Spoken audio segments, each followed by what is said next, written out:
転んだ。ギレ。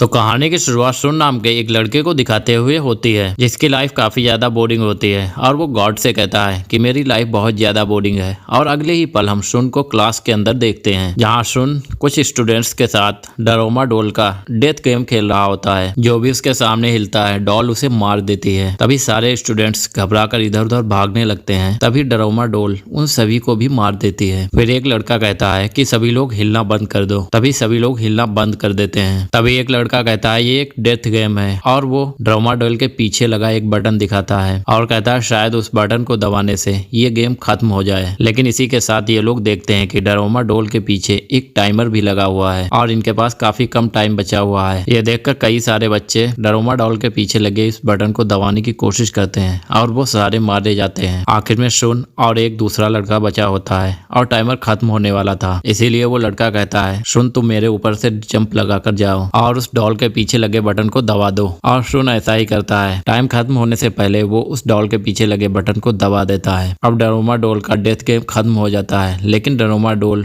उस दूसरे लड़के को भी मार देती है और सुन से कहती है कि तुमने इस बटन को दबाया है इसीलिए तुम ही सिर्फ जिंदा रहोगे। सुन को कुछ भी समझ नहीं आता आखिर ये चल क्या रहा है क्योंकि वो हमेशा की तरह आज भी स्कूल आया हुआ था। लेकिन अचानक यहाँ इस डरोमा डोल का डेथ गेम शुरू हो गया और उसके सभी क्लासमेट्स यहाँ पर मारे गए। अब सुन बाहर जाता है। तभी सुन की दोस्त इचिका यहाँ पर आ जाती है। तभी उससे सुन को पता चलता है कि स्कूल के हर क्लासरूम में डरोमा डोल का यही डेथ गेम चल रहा था। इचिका ने भी अपने क्लास में डरोमा डोल के पीछे लगे पुश बटन को दबा दिया था जिससे वो बच पाई थी। सुन यहाँ पर पुलिस को कॉल करने की कोशिश करता है लेकिन यहाँ पे नेटवर्क भी नहीं होते हैं। सुन और इचिका स्कूल से बाहर निकलने की कोशिश करते हैं लेकिन यहाँ पे सारे दरवाजे लॉक होते हैं। सुन और इचिका जिम वाले रूम में आ जाते हैं। जैसे ये लोग अंदर आते हैं दरवाजा अपने आप ही लॉक हो जाता है जहाँ दूसरे क्लास के विनर्स भी होते हैं। कुछ लड़के यहाँ पर माउस की ड्रेस को पहने हुए घूम रहे होते हैं क्योंकि रूल्स के अकॉर्डिंग इन्हें इस ड्रेस को पहनना है। एक लड़का इचिका और सुन से भी उस ड्रेस को पहनने के लिए कहता है। वो दोनों उस ड्रेस को पहनते उससे पहले ही वहाँ पर एक बहुत बड़ी कैट आ जाती है जो सभी को मारकर खाने लगती है। इचिका और सुन उससे डरकर भागते हैं। तभी इचिका को एक बास्केटबॉल दिखाई देती है और वो देखती है कि कैट के गले में एक बास्केटबॉल रिंग है। ये सब समझ जाते हैं कि गेम को खत्म होने से पहले इस बॉल को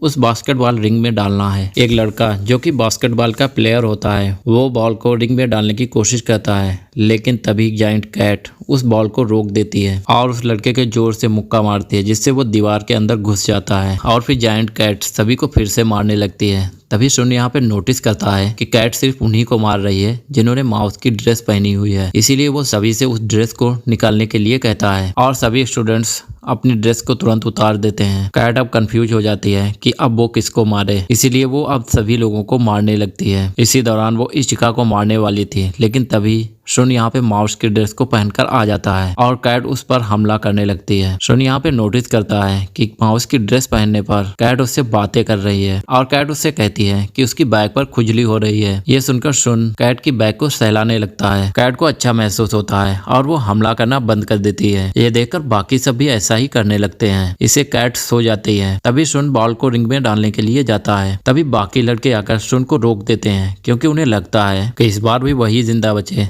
जो बॉल को रिंग में डाले। इसी वजह से इन सब के बीच आपस में लड़ाई होने लगती है। तभी इनके शोरगुल से वो कैट एक बार फिर से जाग जाती है और वो दोबारा से सभी को मारने लगती है। सुन और इचिका अपना दिमाग लगाते हैं। बेल और बॉल को एक माउस की ड्रेस में लपेट कर ले आते हैं ताकि कैट असली बेल को ना पहचान पाए। सुन बॉल को रिंग की तरफ फेंकता है। बॉल रिंग में जाने वाली थी लेकिन बॉल उस रिंग से टकराकर नीचे गिरने लगती है। तभी स्कूल का सबसे पावरफुल लड़का आकर उस बॉल को रिंग में डाल देता है। इसका नाम अमाया होता है और वो बचे हुए तीनों लड़कों को मार देता है। अब ये गेम यहीं पर खत्म हो जाता है। अब यहाँ पे अमाया, सुन और इचिका ही बचे थे इसीलिए ये सब इस गेम के विनर बनते हैं। अमाया उन तीनों लड़कों को मारकर सुन से बात करता है। तभी कैट के मुंह से धुआं निकलता है और सभी लोग बेहोश हो जाते हैं। अब हमें बाहर की दुनिया को दिखाया जाता है जहां हमें पता चलता है कि ये डेथ गेम सिर्फ सुन के स्कूल में ही नहीं बाकी के सारे स्कूल्स में खेले जा रहे थे और सभी सर्वाइवर्स एक बड़े से व्हाइट क्यूब के अंदर हैं जिसमें बाहर से अंदर जाने का कोई भी रास्ता नहीं होता और अंदर चल रहे डेथ गेम को सभी लोग बाहर से लाइव देख रहे होते हैं। किसी को को कुछ भी समझ नहीं आ रहा था कि आखिर ये हो क्या रहा है। इसीलिए सभी लोग इसको गॉडविल मान लेते हैं और उन सारे सर्वाइवर्स को गॉड चिल्ड्रन कहा जाने लगता है। उधर क्यूब के अंदर शुन की आंख खुलती है तो वो अमाया और इचिका से अलग रूम में कैद होता है और यहाँ कुछ और भी प्लेयर्स होते हैं। इसी में शुन की पुरानी दोस्त शॉ भी से मिलती है। वो दोनों यहाँ से बाहर निकलने की कोशिश करते हैं लेकिन डोर्स लॉक होते हैं। तभी इनके सामने इस गेम के इंस्ट्रक्शंस आ जाते हैं। तभी इनसे कहा जाता है इन्हें बाहर निकलने के लिए चाबी ढूंढनी है। तभी यहाँ पर 4 डॉल आती हैं जो इन्हें गेम के बारे में समझाती हैं। ये गेम कुछ इस तरीके से खेला जाएगा। एक प्लेयर के आंखों पे पट्टी बांधकर ये डॉल्स उसके चारों तरफ गाना गाएंगी और गाना खत्म होने पर उस प्लेयर को बताना है कि उसके पीछे कौन सी डॉल है। डॉल सबसे पहले एक लड़के को चुनती है और उसकी आंखों पे पट्टी बांधकर डॉल गाना गाते हुए उसके चारों तरफ घूमने लगती हैं। गाना खत्म होने पर वो लड़का गलत डॉल का नाम ले लेता है, इसीलिए डॉल उसे मार देती है। अब एक लड़की गेम को खेलती है और उसका भी टाइम खत्म हो जाता है और वो भी सही डॉल को नहीं बता पाती, इसीलिए डॉल उसे भी मार देती है। इसके बाद शुन गेम को खेलता है और वो अपना दिमाग लगाता है। तभी एक आवाज आती है कि टाइम खत्म हो गया। तभी इनमें से एक डॉल बोलती है और शुन पता लगाता है कि उसके पीछे कौन सी डॉल है, लेकिन एक डॉल कहती है कि अब टाइम खत्म हो चुका है। लेकिन तभी शुन अपना फोन दिखाता है, बल्कि पिछले गेम में जब उस दूसरी लड़की का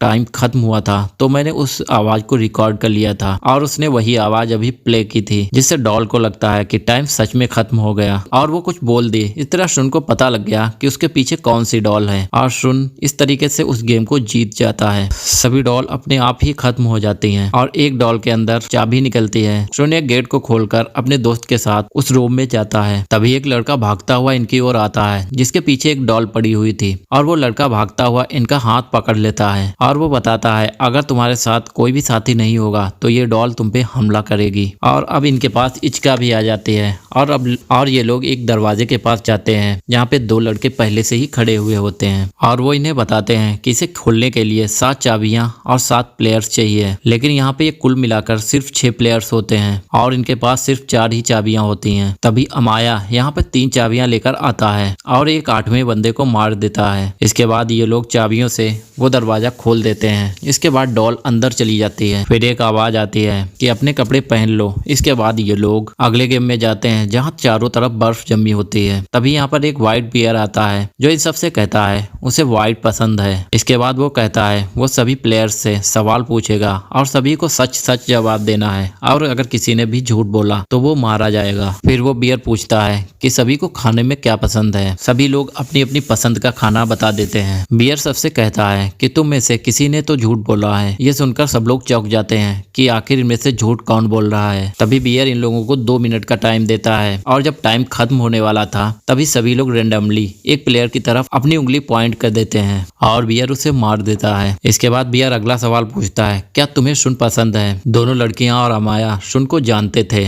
इसीलिए वो हाँ करते हैं। बाकी 2 लड़के दूसरे स्कूल से थे इसीलिए वो ना करते हैं। बियर फिर से कहता है तुम में से फिर से किसी ने तो झूठ बोला है। ये सुनकर उन दोनों लड़कों को अब गुस्सा आने लगता है कि आखिर झूठ कौन बोल रहा है। बियर बताता है कि हम सबके बीच एक धोखेबाज है जो हमेशा झूठ बोलता है। ये सुनकर दूसरे स्कूल के लड़के शोको पर शक करने लगते हैं और कहते हैं तुम तो शुन के स्कूल में पढ़ती भी नहीं हो तो तुम शुन को पसंद कैसे कर सकती हो। लेकिन शुन और इचिका उसका बचाव करते हैं और कहते हैं कि ये हमारी पुरानी दोस्त है। लेकिन बाकी 2 लड़के शोको की तरफ उंगली उठाते हैं। अमाया को भी काफी मजा आ रहा होता है इसीलिए वो भी शोको की तरफ उंगली उठाता है और अब बियर शोको को मार देता है। शोको को मारने से बियर के हाथ पर उसका खून लग जाता है और बियर का व्हाइट कलर उतरकर उसका ब्लैक कलर दिखने लगता है और शुन ये देख लेता है और वो नोटिस करता है कि बियर ने कहा था कि उसे व्हाइट कलर पसंद है लेकिन वो खुद तो ब्लैक है। इससे शुन को समझ में आ जाता है कि बियर ही हर बार झूठ बोल रहा था। शुन बियर से कहता है कि हर बार तुम ही झूठ बोल रहे थे,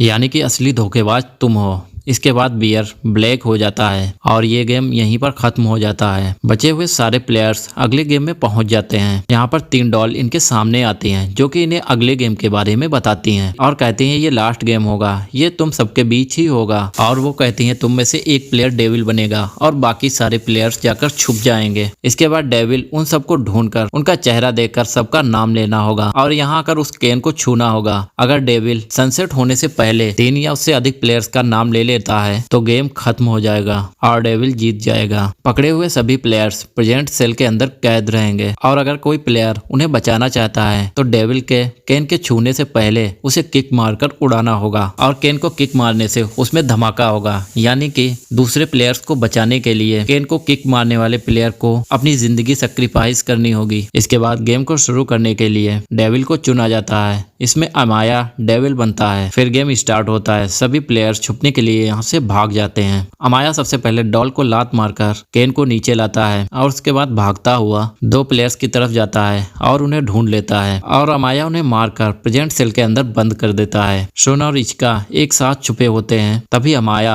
इचिका को देख लेता है और उनकी तरफ आता है। शुन एक रस्सी से लटककर यहाँ से जाने लगता है। वो इचिका से साथ चलने के लिए कहता है, लेकिन अमाया यहीं पर आ रहा होता है। इसीलिए इचिका शुन को बचाने के लिए अमाया के पास चली जाती है। अमाया अब इचिका को भी पकड़ लेता है और प्रेजेंट सेल के अंदर बंद कर देता है। शुन अकेला बचा हुआ होता है और वो इधर उधर छिप रहा होता है और अब सनसेट भी होने वाला था और अमाया 3 प्लेयर्स को पकड़ चुका था और वो शुन से कहता है, अगर तुम सुन रहे हो तो मैं तुम्हें बता दूं कि मैंने 3 प्लेयर्स को पकड़ लिया है और मुझे तुम्हें पकड़ने की कोई भी जरूरत नहीं है। तुम आराम से छुपे रहो और जब टाइम खत्म हो जाए तो तुम बाहर आ जाना। इस तरह हम दोनों जिंदा रहेंगे। अमाया शुन से कहता है कि इस नई दुनिया में जीने के लिए गॉड ने हमें खुद चुना है। तभी इचिका शुन से कहती है कि तुम्हें इसकी बातों में आकर बाहर आने की कोई जरूरत नहीं है। इचिका कहती है, जितनी देर हो सके तुम छुपे रहो। मगर शुन अब बाहर आकर अपने दोस्तों को बचाने का फैसला करता है। तभी उसे एक आर्मर दिखाई देता है और शुन को एक आइडिया आता है। वो उस आर्मर को पहनकर बाहर आता है और अब अमाया को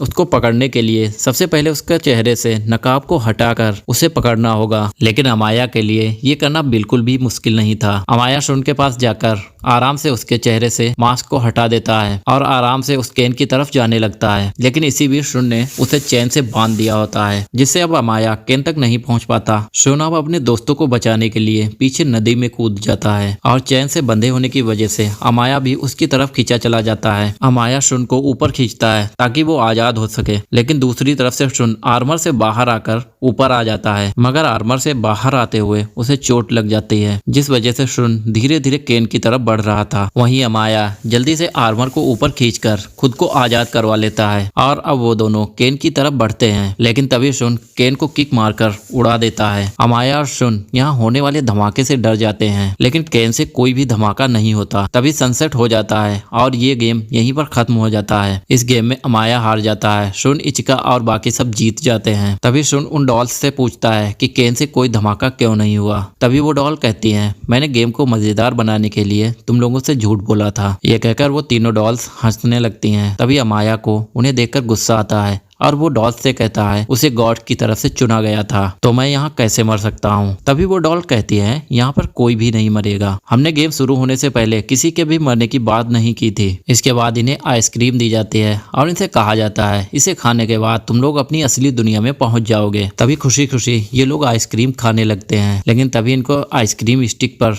लिखा हुआ दिखाई देता है कि कौन कौन जिंदा रहेगा और कौन कौन मरेगा। और इन 5 में से शुन और अमाया ही जिंदा बचते हैं। बाकी तीनों की स्टिक पर मरना लिखा होता है। तभी इनमें से एक डॉल आकर इन्हें बताती है कि इन सारे गेम्स में तुम्हारी स्ट्रेंथ, एबिलिटी और तुम्हारा इंटेलिजेंट होना ही काफी नहीं था, बल्कि यहाँ पर एक और चीज बहुत ही जरूरी थी, वो था लक। और ये आखिरी गेम लक पर बेस्ड था, जिसमें सिर्फ शुन और अमाया ही जीतते हैं। और इसके बाद सारी डॉल्स हारे हुए प्लेयर्स को मार देती हैं। शुन इचिका को खोने की वजह से दुखी हो जाता है। इसके बाद शुन और अमाया उस व्हाइट क्यूब से बाहर आते हैं। इनके बाहर आते ही शहर के सारे लोग इनका इंतजार कर रहे होते हैं और वो लोग इन्हें गॉड्स चिल्ड्रंस कहते हैं।